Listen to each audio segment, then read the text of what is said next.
the bells and whistles included, by the way. Like, and when I say classic Halo experience, I don't just mean core gameplay. I mean the social systems, the infrastructure, the campaign, the community tools, and everything. They've never actually crafted that properly themselves. So they're not very experienced when it comes to defaulting to those systems when their plans fall through. So what we end up with usually is a sliver of a Halo experience that they then have to finish post-launch via a series of updates. Goodbye.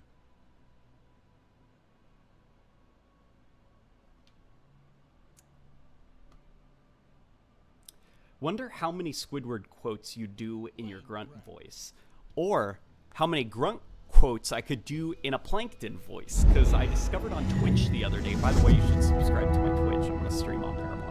I discovered on Twitch that this killer Plankton impression that I used to be able to do as a kid, it's still in there in my brain. I can still do it. The laugh is gone, unfortunately. I need to actually, like, work on the laugh, but the voice, at least, it's still in there. The muscle memory for doing the Plankton voice. Unfortunately, Mr. Krabs, I think, is gone. I used to also do Mr. Krabs pretty well, but that is unfortunately gone to the passage of time.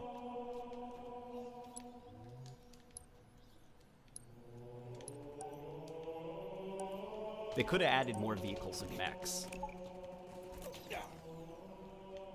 They could have definitely added more vehicles and a banished Scarab if we're talking about mechs. Crushing sensation. I guess it depends on how easy it is to implement into the game, because the Mantis, I will sit on this hill that I don't think the Mantis is a very good vehicle. I don't think it really is in the spirit of the UNSC, and I think just as a sandbox edition, it's incredibly boring. It's not physics-based. You can't tip over a Mantis like you can tip over a Scorpion or something. It's always rigidly static, because it's technically a biped under the game's hood. It's treated as a creature, as an entity under the game's hood. So you can't tip it over, you can't flip it, you can't interact with the environment like you could of Scorpion. You know, if there's a barricade in front of the Mantis, it can't stomp over it. It's just gonna walk into the barricade. So it's sandbox-wise boring, because it's just a thing you get in and you get a bunch of kills, and it's single player only. And even sandbox, or physics-wise, it's really boring. Because you can't flip it over, you can't interact with the terrain in any meaningful way. But the Scarab, I'd like to have the Scarab back.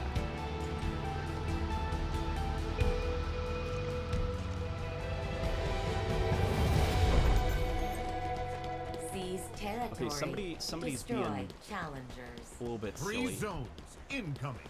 in the chat. Oh boy, talking about voices. Yeah, I used to do a lot of voices when I was a kid. I liked doing impressions. I'd listen to things for a while, and then I'd learn how to do them, and then I'd do my own impressions of them. I used to do Peter Cullen's Optimus Prime. That was hard because I was a child. But what's his name? Gary Chalk, the other voice for Optimus Prime in the Transformers Cybertron series, for the Unicron trilogy, I guess, as well as Beast Wars. I can do his Optimus Prime.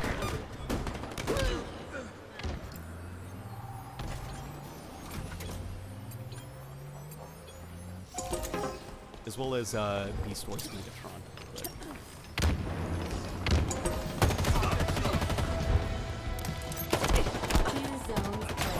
the issue is the grappling hook moves and Scarab. For sure, the grappling hook unfortunately devalues a lot of level design or encounters, because almost everything can just be solved by we'll grapple to it. You know?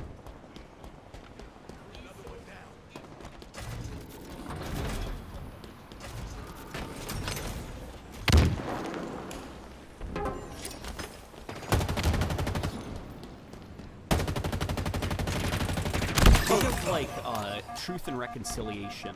Do you remember when you come around the winding cliffside and there's that hilltop with the shade brick on it, and you can shoot the jackal that's there? And what'll happen is usually someone will get inside the shade turret and start shooting at you. They have the high ground. What you've got to do is wind around them. But there's a patrol waiting at the base, and they're going to take you on. So you have to get through them, then wind around the cliffside where you find a ramp that leads up there, and you can take out the shade turret. In Halo Infinite, just grapple up there. Who cares about the level design? And unfortunately, a Scarab would not be a lot of fun to fight, I think, in Halo Infinite, because who cares? Just grapple up to it. And if you can't grapple up to it because they've disabled the Scarab, like, you know, you can't grapple on it because it's really slippery. Okay, grapple up to a tree and slingshot yourself onto it. You know, every problem, every combat before level design problem is solved with grappling.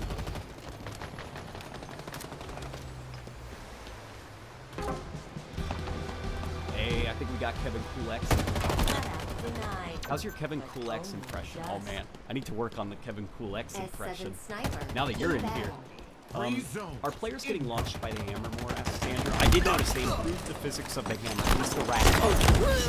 I am seeing less instances of you slamming a player and they're like, oh, my tummy hurts, and they just like fall over. They're splattering against the wall now, which is good.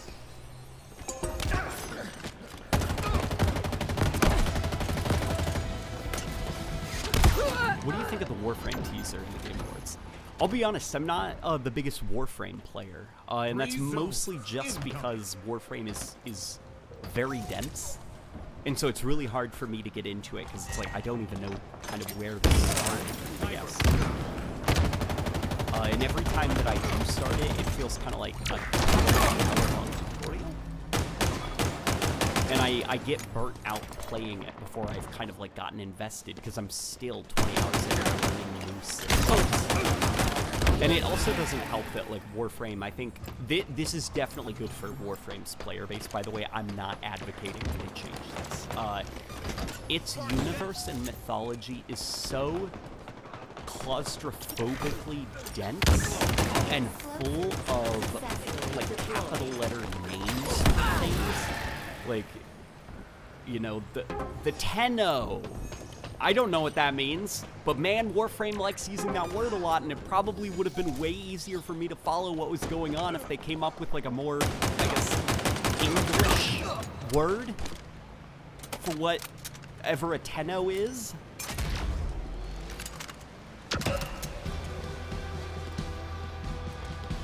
We gave them all 3 zones. How nice Let's keep of going. us. 3 zones incoming. Grapple shot is I'd say it might be. In some areas, it might be worse, to be honest. Because the grappling hook, the Halo 5 thruster, what it does is it unfortunately makes like horizontal movement really hard to design around, especially like jumps and gaps, as well as it makes moment-to-moment combat a little bit harder to design for, because at any moment players can just juke left, right, forward, back, and you have to design the AI around that, and it's just like kind of like a big mess. Halo Infinite, not only is horizontal movement now a bit compromised by the grappling hook, like vertical movement now, 2 zones like incoming. elevation is now no longer relevant. You know, oh my god, the Banished, they're up there, just grapple hook up there. Oh my god, there's this big gap, just grapple hook across it. I need to get to the second story. I need to find a ladder or activate it, just grapple hook up there. Oh my god, it's the Scarab, just grapple hook on it.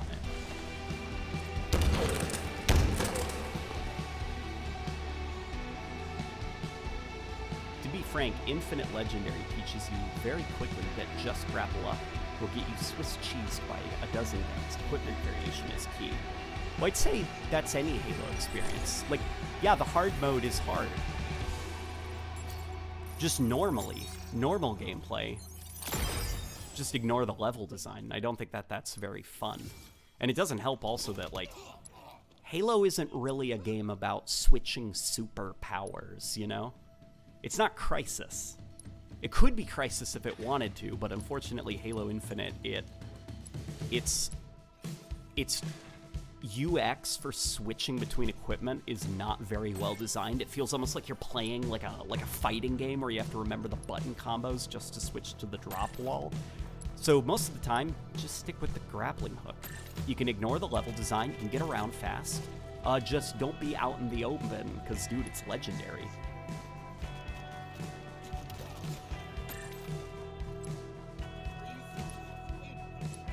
I think it's weird that, like, Halo multiplayer understood the damage that an unlimited grappling hook can do to level design and the way that a player navigates level design. It understood that. It was like, no, players are going to be, like, flying around if we give them unlimited grappling hooks. It'll be fun for a hot minute, but players will start to get bored of the maps and they won't be able to articulate why. It's because they're ignoring the level design. But it's weird then for the campaign, they were like, but for campaign, we should just let them have it forever. I feel like that's almost a thing that you design a skull around, you know, if players want to like goof off with unlimited grappling hooks, get the bandana skull.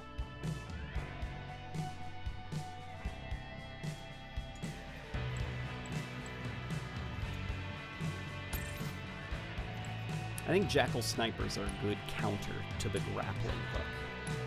I'd say not really, that's more or less down to sight lines. And you can very easily just, you know, don't be out in the open when you're using the grappling hook.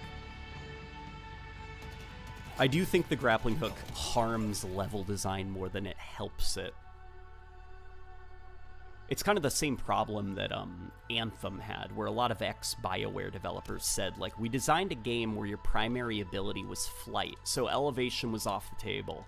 Elevation had no stakes, because at any moment the player could just fly over our levels, and they found it very hard to create new content for the game, because they gave the player the ability to just ignore the levels whenever they wanted.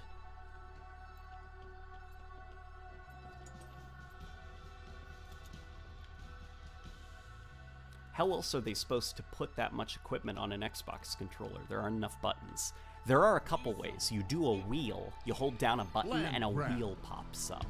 And then you select. Think of like, so what is it, left bumper default controls? You can tap it, and you activate your equipment. You can hold it, and a wheel pops up. And then you can switch to that equipment. Or do the thing that probably Halo should have done, which is don't let the player hold all that equipment at once. Do it kind of like the multiplayer. And that way the Banished can also have the equipment and they can be deploying it against the player. Could you imagine how awesome it would be seeing like a couple of Jackals running out and then deploying drop walls, and now the Banished have barricades against you? And then, you know, you kill them and they drop some spare drop walls that they were carrying. And now you have one and you can deploy it against the Chieftain. Because it's finite now, its deployment has to be more impactful in the campaign, so you could have it be pretty damn powerful. As well as it would give players reason to explore. Imagine, okay, so let's say like the grappling hook, you have 10 charges or something. Well, imagine if I pitched this before. Imagine you're saving your grappling hook uses. You've been trying to climb a mountain, but your grappling hooks are running low. You only have 2 charges left. Well, you see a Banished patrol, and you see your destination, bomb, whatever it is you're trying to capture. Now, normally in Halo Infinite's campaign, you just ignore the patrol because who cares? Like, just, you know, beeline for your FOBs, your point of interest. But you notice, guess what they're carrying? There's a grunt mule with a ton of grappling hooks on its back, because the brutes are going to go excavate something. And the mining equipment they need is like a grappling hook, so they can hang on to the sides of the cliffs while they're drilling. You're going to deviate off the broken path and you're going to go take on those squads so you can get that equipment and armor up. Then you're going to go to the FOB, and because you've built up your resources, the attack on the FOB feels a little bit more impactful because you've been like building for it, you've been preparing, you've been gathering resources, and now you're ready to go attack it and assault it. I feel like that's way more interesting. Create the gameplay story than just, you can do it, whatever, you have unlimited stuff.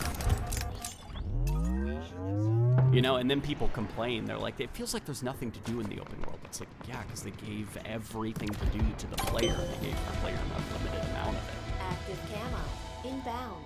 Hat trick. Confirmed. 3 zones incoming. Active camo available. The grapple just needs a much longer cooldown. See, I don't even know if that, like, I agree, by the way, but I don't even know if that solves the problem, because, okay, so just wait, like, 15 extra seconds. And then it, you know, a mountain, it's still a thing you can just ignore. In games like Skyrim or something, where you can't just fly over the levels without doing some physics-related shenanigans, like, climbing a mountain is climbing a mountain. In Halo Infinite, just grapple hook over it. You know, it's not that special. Like, height doesn't matter.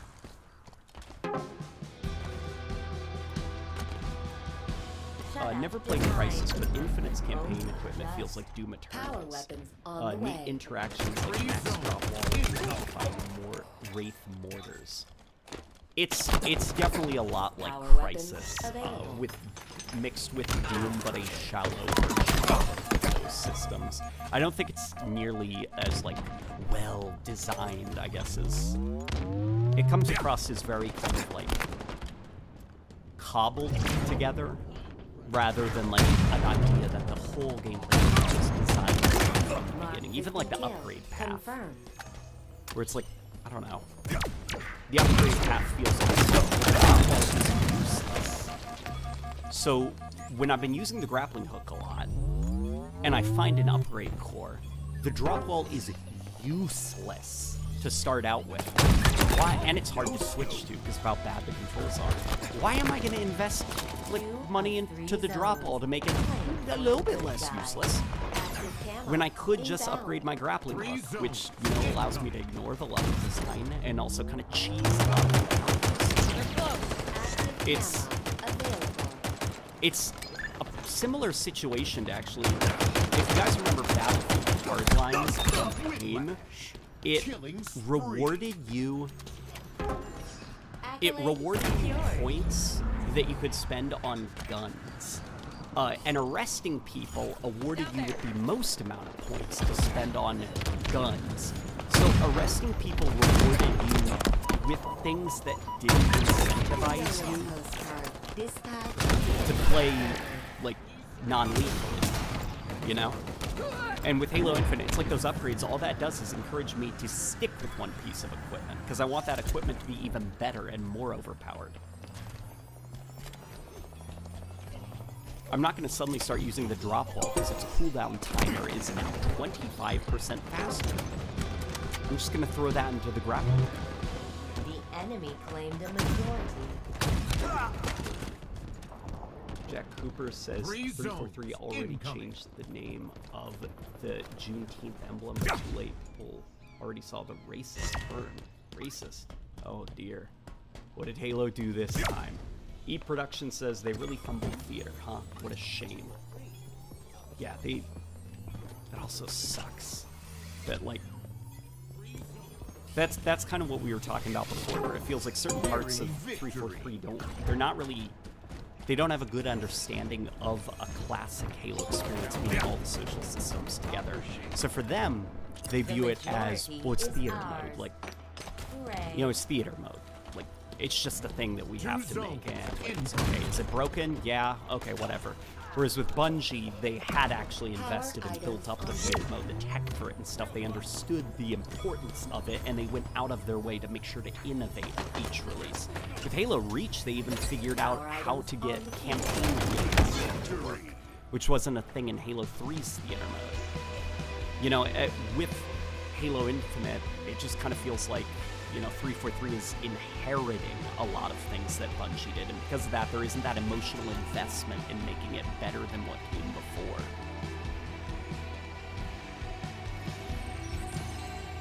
Andrew says, to be honest, given Infinite's first gameplay trailer, wouldn't have been surprised if scavenged equipment was planned but didn't pan out in playtesting. Yeah. Or if even, like, time, you know? Because I'd assume, like, crafting the AI to be able to work with equipment as like a consumable, kind of like Halo 3 style equipment, It's probably time consuming.